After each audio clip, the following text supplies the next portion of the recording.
현재 나왔던 말씀 잠깐 나누겠습니다.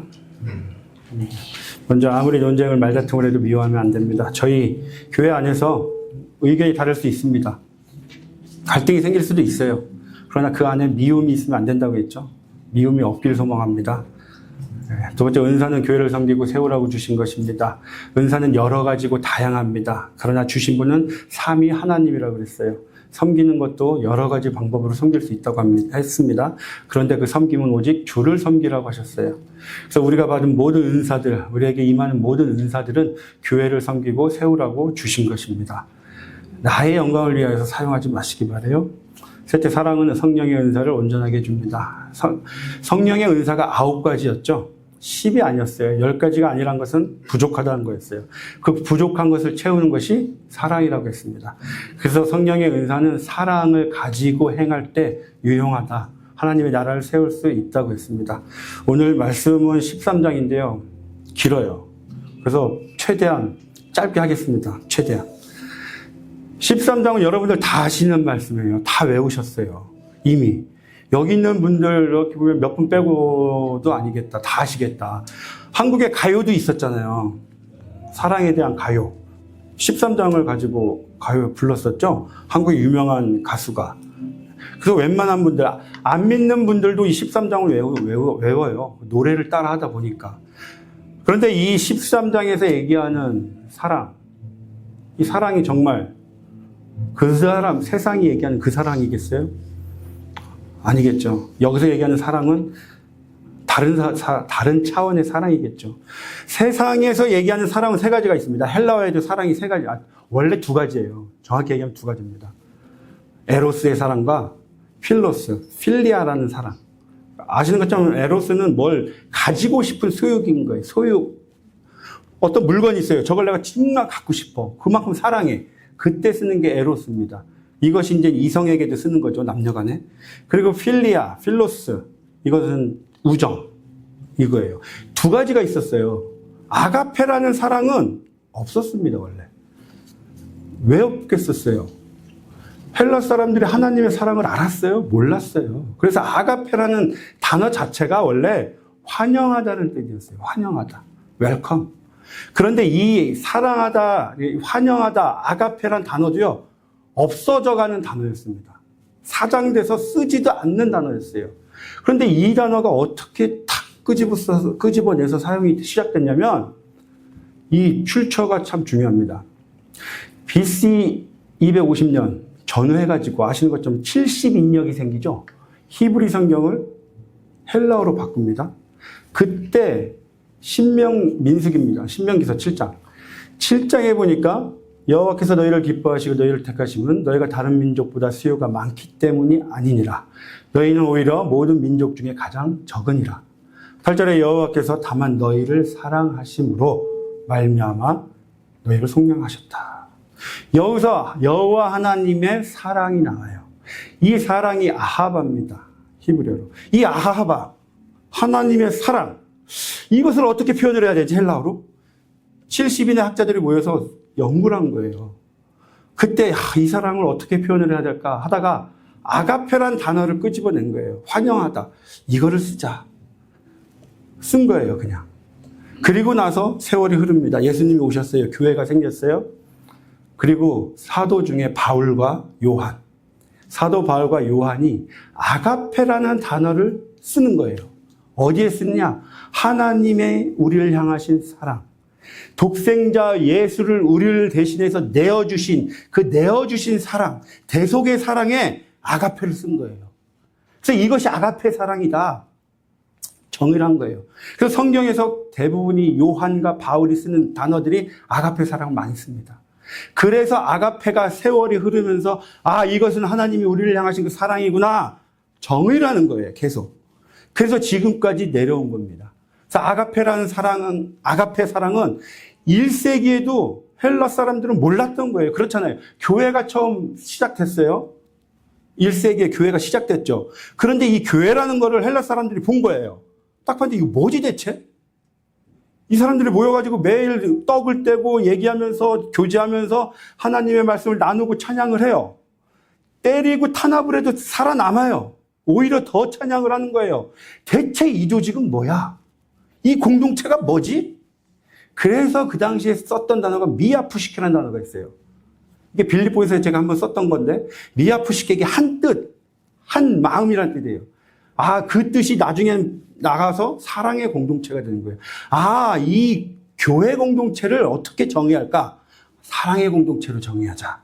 그래서 미아푸시케라는 단어를 씁니다. 그와 똑같은 거예요. 아가페라는 단어를, 이 단어를 의미가 모르는 거예요. 헬라 사람들은. 왜 자기들이 믿는 우상들은, 그 신들은 어떻게 자기들 피조물을 대신해서 죽을 수가 있겠어요.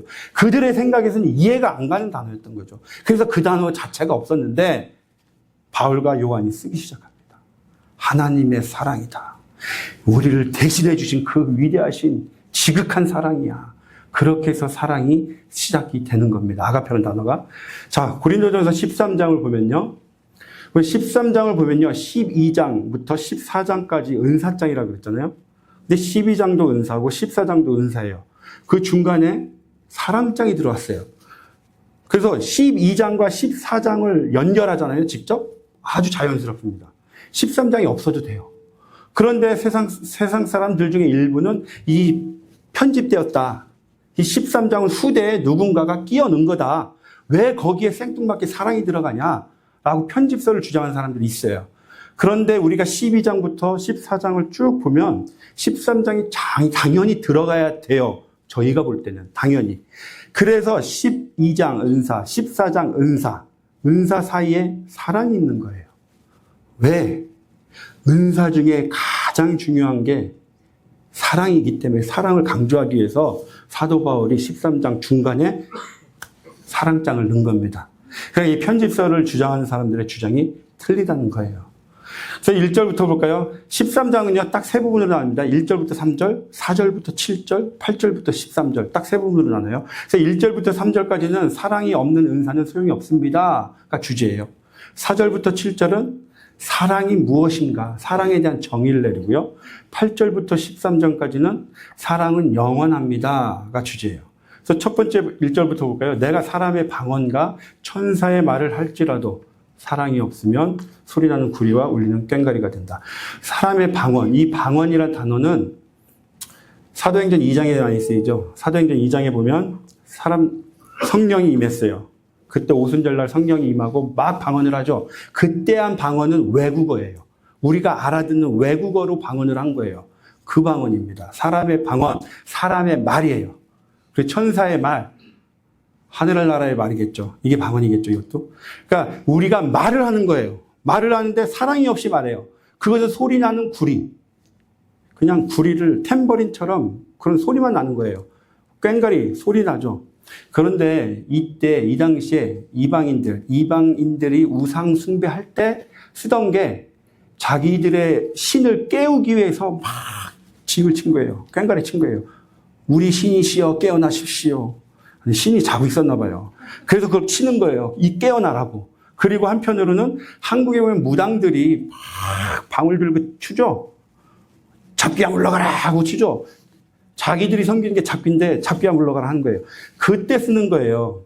자기 신을 깨울 때 다른 귀신들 물러가라 할 때 쓰는 게 구리와 꽹과리예요. 그러니까 우리 예수님을 믿는 우리에게는 아무 쓸모없는 소리죠. 쓸데없는 소리. 그리고 저 울리는 꽹과리는요.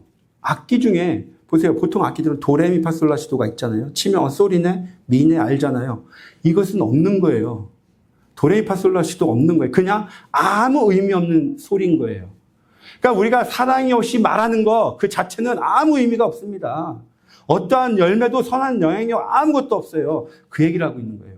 그래서 저희가 말을 할 때는 반드시 우리 안에 계신 예수님의 사랑을 담아서 얘기하시기 바라요. 그럴 때 열매가 맺어집니다. 나의 영향력이 나타나요. 나의 영향력이 아니라 내 안에 계신 예수님의 영향력이겠죠. 그 예수님의 복음이 드러납니다. 두 번째가 내가 예언하는 능력이 있어. 이 당시에 생각해 보세요. 성경 66권이 완성되기 전입니다. 그러면 이 당시에 1세기에는 예언이 있었어요, 진짜. 막 예언합니다. 성경이 완성되기 전까지는 예언이 있죠. 성경 66권이 완성된 이후부터는 직통계시가 없어졌어요. 그때는 예언을 합니다. 그 예언을 하는 능력이 있어요. 모든 비밀과 모든 지식. 이 얘기는 하나님의 구원 계획인 거예요. 구약 성경을 읽어봤더니, 이 구약 성경 안에 보니까 하나님의 구원 계획이 있구나. 그 비밀이 담겨 있구나를 아는 거예요. 그 얘기예요. 예언하는 능력이 있고 하나님의 구원 계획을 우리가 깨달았어요. 그러한 능력이 있는 거예요. 그리고 또 산으로 옮길 만한 모든 믿음. 지난주에 나눴었죠. 그 믿음이 큰 믿음이라고 그랬잖아요. 은사로 주신 믿음. 그 큰 믿음, 산을 옮길 만한 큰 믿음이 있어요. 그런데 사랑이 없다. 내가 아무것도 아니에요. 그래서 내가 아무것도 아니라는 것은 티클과 같습니다. 라는 의미예요.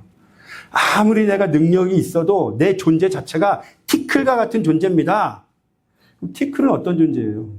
하나님께서 우리를 창조할 때 그 티클로 만드셨죠. 흙, 먼지로 만들었잖아요. 작은 고운 흙. 그냥 티클은요, 영이 없는 거예요. 죽은 존재라는 거예요. 그냥 흙덩이란 얘기예요. 사랑이 없는 자들은 그냥 흙덩입니다. 죽은 자와 같은 거예요. 그 말씀을 하고 있습니다. 세 번째는요, 내가 내게 있는 모든 것으로 구제하고 또 내 몸을 불사르게 내줄지라도 내게 있는 모든 것으로 구제해요. 근데 우리가 뭐 가진 게 얼마나 있어요? 없죠. 그러나 구제를 합니다. 제가 애리조나에 살 때 그쪽은요, 이렇게 걸어 다니는 사람들이 많아요. 이렇게 길이 바둑판 모양이니까 걸어 다니는 사람, 자전거 타는 사람들이 많아요. 근데 또 유난히도 이렇게 구걸하는 사람도 굉장히 많습니다. 막 가다 보면 어린아이들 앉혀놓고 자기 자녀들 앉혀놓고 머리 이거 쓰고 히잡 쓰고 막 구걸을 많이 해요. 한 번은 저희 아이들하고 갔어요. 갔는데 밖에서 더운 날 구걸하는 거예요. 어린아이 3명 정도 자기 자녀들 놓고 막 구걸해요. 얼마나 불쌍해요. 근데 보통 현금을 잘 안 갖고 다니잖아요. 근데 우리 딸들이 타고 있다가 뭐라도 주재요. 그래서 물이라도 이렇게 줬어요. 근데 나중에는 하루는 자기가 돈이 있다고 주재요. 5불짜리 있는데. 그래서 열고 줬어요. 주면서 God bless you 하고 줬어요.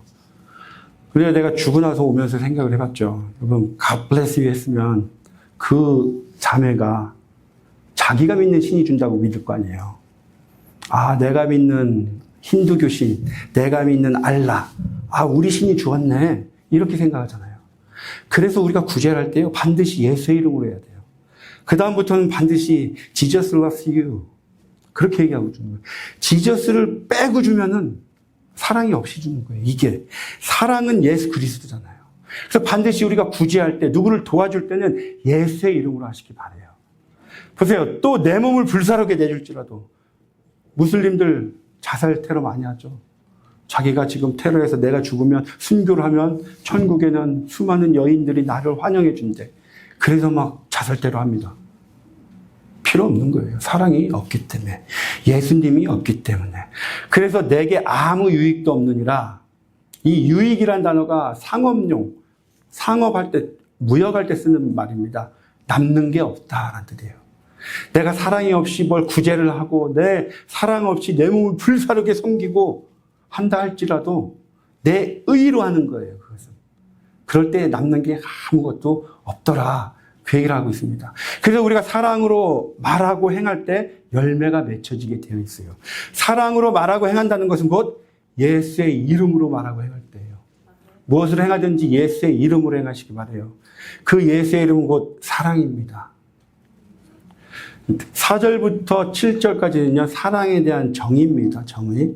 15가지로 얘기를 하고 있어요, 지금. 15가지로 사랑은 이거다.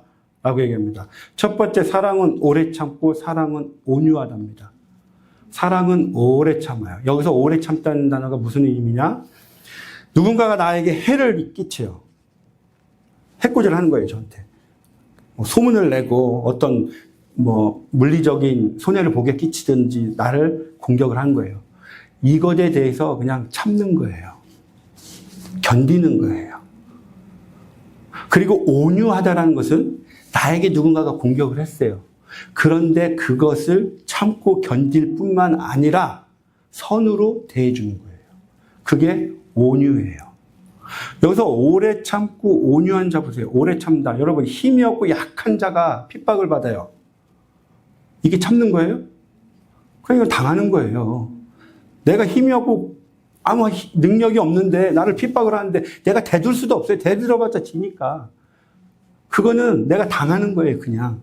여기서 오래 참고 온유한 자의 특징은요, 강한 자예요.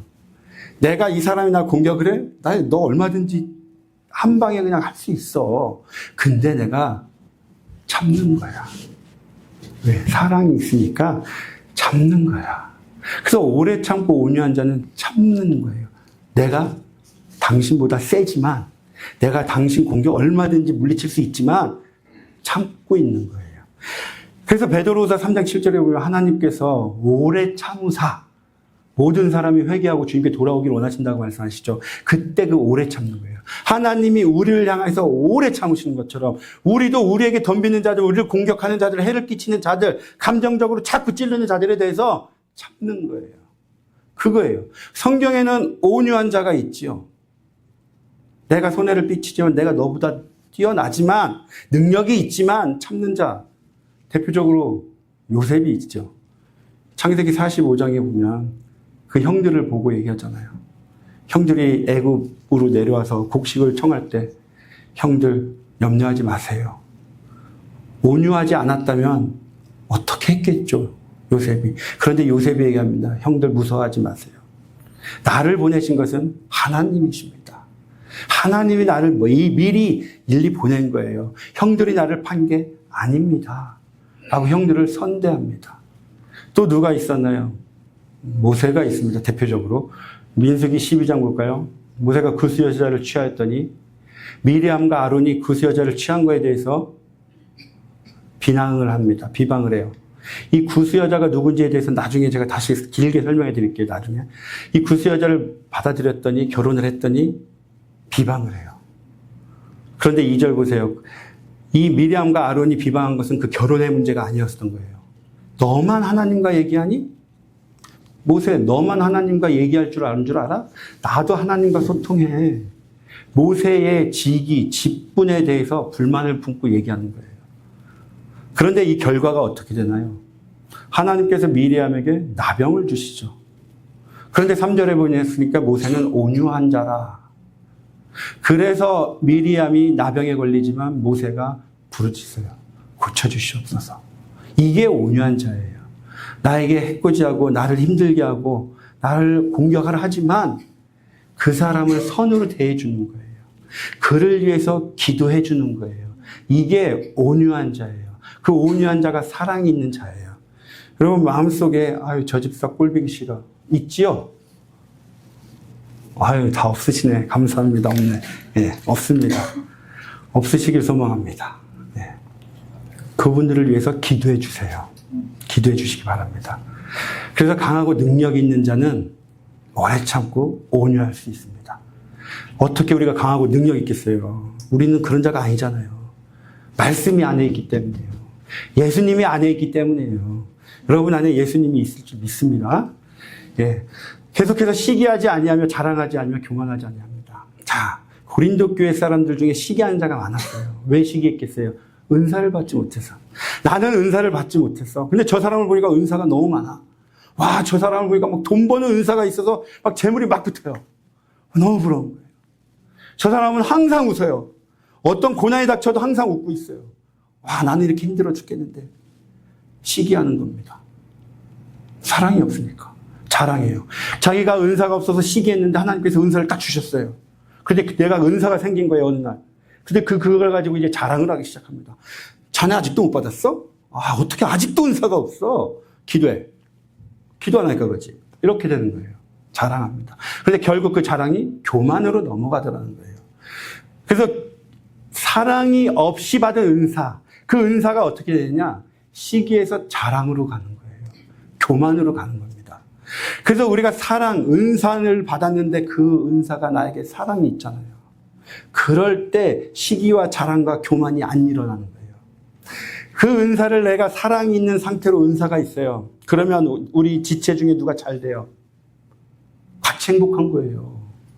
누가 힘들어요? 같이 슬퍼지는 거예요. 그래서 우리가 은사가 있든지 은사가 있는 자들은 반드시 사랑이 있어야 돼요. 그 사랑을 가진 은사가 있을 때 우리 지체가 다 내 가족처럼 느껴지는 거예요. 인정이 되는 거예요. 서로 잘 되면 기뻐해 주시고요. 같이 기도해 주시기 바랍니다. 네. 5절에 물에 행하다. 사랑은 무례히 행하지 아니한다. 이 무례히 행하다가요, 공평하게 행하는 겁니다. 공평하게. 평등하게. 교회에 있는 우리 모두는 평등하다는 얘기예요. 교회에 왔는데 누구는 옷도 잘 입고 잡도 좋아. 차도 좋고 집도 좋아. 저 사람은 우리가 선대해줘야지. 교회는요, 다 똑같습니다. 사도 바울 보세요. 통치자 앞에, 총독들 앞에 가든지, 저 연약한 자에 가든지 똑같이 대합니다. 똑같이 복음 전해요. 높은 자들에게 앞에 가서 내가 죽는다 할지라도 복음 전합니다. 낮은 자한테 가서 내가 천한 자리로 가서 복음 전해요. 그게 무례히 행하지 않는 거예요. 공평하게 대하는 거예요. 모든 지체들을 똑같이 대하는 겁니다. 자기의 유익을 구하지 아니한다. 그래서 풋노트가 있죠. 유익이 곧 뭐라고 됐냐? 것이라고 됐어요. 자기의 것, 내 것. 무슨 의미일까요? 자기의 고집을 피우지 않는 겁니다. 자기의 유익을 구하지 아니한다는 것은 내 생각이 옳아. 같이 토론하고 얘기해요. 회의를 합니다. 그런데 내 주장을, 내 생각을 끝까지 고집하는 거예요. 내가 옳다니까. 내가 50년 살아보니까 내가 이렇게 살아온 게 맞아. 뭐가 틀려. 그러니까 이 길이 맞습니다. 계속 고집하는 거예요. 그러니까 저도 그래요. 40대, 30대보다 지금 50대가 되니까 더 고집 생겨요. 나이가 먹을수록 고집이 생기더라고요. 한 살 한 살 먹을수록. 그래서 한 살 한 살 먹을수록요, 자기 고집을 내려놓을 줄 알아야 돼요. 그게 신앙입니다, 진짜로. 내 고집, 내 생각만 내면 사람들이 뭐라고 생각해요? 라떼라고 생각해요, 라떼. 나왔다, 드디어 또 라떼 나왔네. 그래서요, 내 고집을 내려놔야 됩니다, 여러분. 나이가 먹을수록. 내 생각 내려놓고 말씀에 집중해야 돼요. 말씀에. 그래서 자기 고집을 내세운 게 무서운 게 요한복음 16장의 말씀 때문에 그래요. 사람들이 너희를 즐겨할 뿐 아니라 때가 이르면 물은 너희를 죽이는 자가 생각하기를 이것이 하나님을 섬기는 일이라 하리라. 하나님의 제자들, 하나님의 백성들을 죽여요. 죽이는 일에 앞장섭니다. 그런데 그것이 옳다고 여기는 거예요. 왜? 내 생각이 옳으니까. 내 고집이 옳으니까 쟤 죽여. 맞다니까. 잘못된 길을 가고 있는데도 그게 옳다고 여기는 거예요. 무서운 말씀입니다. 자기 고집 내려놓으시기 바랍니다. 성내지 아니하며 악한 것을 생각하지 아니하다. 성내다. 자기 절제를 못하는 거예요. 그래서 교회 안에서 누가 와서 툭 한번 건들면 욱 해가지고 그 자리에서 나오는 겁니다. 그게 자기 절제 못한 게 성내는 거예요. 그럼 교회 안에서는 큰 소리를 내지 마시기 바래요. 아무리 화가 나셔도 나가셔서 하세요. 우리가 살면서 화 날 수 없잖아요. 교회에 있으면서 우리가 같이 어울려 살면서 문드러질 때 있잖아요. 막 너무 화날 때 있잖아요. 그런데 이 하나님의 전에서는 하지 마세요. 집에 가셔서 하시든지 다른 데 가셔서 하세요. 안 할 수는 없잖아요. 살아보니 안 할 수는 없잖아요. 하긴 해야죠. 그런데 교회 안에서는 가급적 하지 마시기 바랍니다. 악한 것을 생각하지 아니하며 누군가가 나에게 악한 짓을 했어요. 그 악한 짓인 거예요. 그것이 여기 남아있는 거예요. 그래서 악한 것을 생각하지 아니한다는 것은 용서하지 못한다는 의미입니다. 그래서 어떤 누군가가 나에게 악행을 저질렀는데 그 악한 것이 계속 남아있는 거예요. 용서하시기 바라요. 사랑은 용서하는 거예요. 그래서 용서 참 어렵잖아요. 어렵죠. 그러나 용서하시기 바라요. 용서는 내가 한번 잊어야지. 강물에 배를 띄워놓은 게 용서예요. 강물에 바다에 배를 띄워놓고 훗날 내가 볼 수 없잖아요. 더 이상. 한번 띄워놓으면은 두 번 다시 생각하지 않는 것. 그것이 용서입니다. 우리가 한번 내 입으로 용서했지라고 생각하면 두 번 다시는 생각하지 마시기 바라요. 특히 남편 용서하셨으면 두 번 다시 얘기하지 마시기 바랍니다. 쌈의 근원이 돼요. 5절 불의를 기뻐하지 아니하며 진리와 함께 기뻐하다. 우리가요 보통 사랑하면은 어떻게 생각하냐면 참고 용서해주고 기다려주고 굉장히 여성적이고 수동적인 걸로 생각을 해요. 그런데 분명히 얘기합니다. 불의를 기뻐하지 아니하며 진리와 함께 기뻐한다. 이 얘기는 적극적인 거예요. 진리가 아닌 것은 되면 안 하겠다. 나는 진리만 지키겠다. 비질리? 나 타협 안 해. 그 얘기하는 거예요. 사랑이 있는 자들은요, 아무리 내가 베풀고 사랑을 준다 할지라도 진리에 대해서만큼은 싸울 줄 알아야 된다는 얘기예요. 이 진리는 내가 놓으면 안 돼. 이거는 말씀이야. 예수님이야. 이건 내 생명이야. 이거 놓으면 나는 죽어. 그거만큼 꼭 붙으시기 바라요. 그것이 사랑입니다. 사랑이 때로는 투쟁할 수도 있어야 되는 거예요. 싸울 수도 있는 거예요. 진리를 위해서. 7절 볼까요? 모든 것을 참으며 모든 것을 믿으며 모든 것을 바라며 모든 것을 견디니라. 7절 좀 이상하지 않나요? 여러분, 모든 것을 참을 수 있어요? 모든 것을 믿을 수 있어요? 모든 것을 바랄 수 있고 모든 것을 견딜 수 있나요? 없죠? 솔직하게 모든 것을 참고 견디고 믿고 바랄 수 없어요. 그럼 여기서 모든 것에 대한 정의를 하면 됩니다. 모든 것. 모든 것이 무엇인가? 모든 것은요, 사랑하는 상대의 모든 것이에요. 세상의 모든 것이 아니라 내가 사랑하는 사람의 모든 것이에요. 그러면은 할 수 있으시겠죠? 내 사랑하는 사람의 모든 것을 참을 수 있잖아요. 믿을 수 있잖아요. 바랄 수 있잖아요. 견딜 수 있잖아요. 그 얘기를 하는 겁니다. 여기서 참다라는 단어는요, 뭐냐면 지붕을 덮다라는 거예요. 지붕을 덮다. 그러니까 내 사랑하는 사람의 아픈 것, 약점, 그것을 덮어주는 거예요. 믿다. 믿다라는 것은 하나님께서 이 사랑하는 사람을 향한 계획이 있다. 분명히 하나님께서 이 사람을 향한 그 계획이 있다는 것을 내가 믿는 거예요. 바라다. 거의 비슷한 얘기입니다. 이 사랑하는 사람을 향해서 하나님께서 반드시 고쳐놓을 것, 변화시킬 것, 그 소망이 있다는 것을 바라는 거예요. 분명히 하나님이 이 사람을 변화시킬 거야. 그러한 소망을 갖는 거예요. 견디다. 이 사람, 사랑하는 사람이 하나님이 향하신, 하나님이 계획하신 그 계획 안에서 변화되는 과정 속에 고통과 환란이 있어요. 아픔들이 있어요. 그것을 같이 견딘다는 거예요. 함께 저 사람이 변화되겠지. 그 변화되는 과정 속에 아픔도 있겠지. 고난이 있겠지. 그러나 내가 함께 견뎌줄게. 그 모든 것을 견디는 거예요. 그래서 사랑은 상대가 변화될 때까지 함께 하는 겁니다. 아픔도 함께 하는 거예요. 고난도 함께 하는 거예요. 그것이 사랑이라고 얘기하고 있는 겁니다. 8절 볼까요? 8절부터 13절까지는 사랑은 영원한 것에 대한 말씀입니다. 사랑은 언제까지나 떨어지지 아니하되 예언도 폐하고 방언도 그치고 지식도 폐하리라. 예언, 방언, 지식은 고린도 교회 교인들이 가장 원하던 은사였던 거예요. 그 세 가지를 딱 얘기합니다. 그러면서 이것도 다 폐하여지리라. 우리가 알고 있는 것은 부분이다.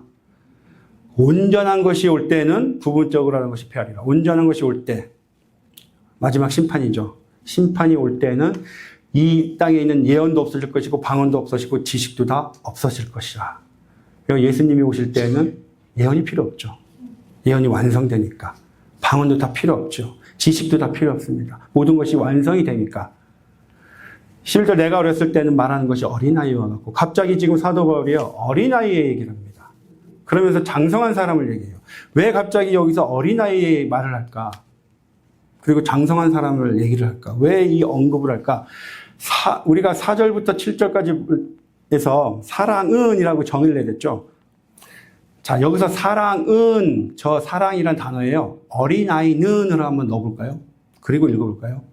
어린아이는 오래 참고 어린아이는 온유하며 시기하지 아니하며 어린아이는 자랑하지 아니하며 교만하지 아니하며 무례히 행하지 아니하며 자기의 유익을 구하지 아니하며. 자, 어울려요? 전혀 안 어울린 거예요. 어린아이가 어떻게 오래 참고 배고프면 오래 못 참아요. 화나면 못 참아요. 온유하며 선으로 행할 수 있고 자기의 것을 안 구하나요? 자기의 것만 구해요. 자기의 것 못 구하면 화내죠. 그러니까 지금 어린아이는 사랑을 드러낼 수 없어요. 그래서 어린아이를 드러낸 거예요. 그러면 어린아이는 누구예요? 고린도 교인들을 얘기하는 거예요. 여러분들은 여전히 어린아이와 같아서 사랑을 드러내지 못하고 있군요. 저도 어린아이와 같을 때 그랬습니다. 그런데 이제 장성한 사람이 되어보니까 내가 사랑을 알겠고 사랑을 행할 수 있습니다. 여러분들도 이제 계속해서 어린아이와 같은 믿음 갖지 마세요. 지금 사도 바울이 1장부터 13장까지 계속 오면서 얘기한 거잖아요. 고린도 교회 여러분들 정말 잘못됐어요. 그 말보다 여러분은 여전히 어린아이 같군요 라고 얘기를 했어요. 지금도 그 얘기를 하는 거예요. 여러분, 어린아이는 사랑할 줄 모릅니다. 그런데 여러분들이 어린아이와 같네요. 제발 이제는 장성한 자의 분량으로 성장 좀 해주세요. 성장하시기 바라요. 그 말씀을 하고 있는 겁니다. 12절, 우리가 지금은 거울로 보는 것 같이 이 당시에 거울은 황동을 깨치고 막 광을 냅니다. 그러니까 황동의 얼굴을 비치는 거예요. 희미하겠죠. 희미한 얼굴을 보는 거예요. 그러나 지금은 내가 부분적으로 하나 그때는 주께서 나를 아신 것 같이 내가 온전히 아니라. 사랑은 영적으로 장성한 자에게 나타납니다. 영적으로 우리가 어른이지만 영적으로 아직 성숙하지 못한 자는요, 사랑이 드러나지 못한다는 얘기예요. 사랑을 드러내는 지체들이 되시길 소망합니다. 축원드리겠습니다. 자, 마지막 절 볼까요? 그런즉 믿음, 소망, 사랑, 이 세 가지는 항상 있을 것인데 그 중에 제일은 사랑이라. 자, 마지막 결론입니다. 여러분, 믿음, 소망, 사랑, 이 세 가지 중에 왜 사랑이 제일일까요? 고민해 본 적 있으세요? 저 항상 이게 고민이었었어요, 처음에. 예수님 믿을 때 믿음, 소망, 사랑, 왜 사랑이 제일이야? 믿음도 있는데. 믿음으로 구원받는다며. 왜 사랑이 제일일까요? 아까 8절에 얘기했죠. 사랑은 영원하다. 믿음은요, 믿음의 주체이신 예수님이 오시면 없어져요. 소망의 주체가 누구예요? 예수님이세요. 예수님 오시면 없어져요. 필요 없어요. 사랑, 영원합니다. 우리가 하늘나라 가서도 여전히 남아있는 건 사랑이에요. 왜요? 주님이 사랑이시잖아요. 천국에 가서도 우리가 할 수 있는 건 사랑밖에 없다는 거예요. 그래서 이 세상에 있는 모든 은사들 주님 오시면 다 필요 없습니다. 오직 사랑만 남아요.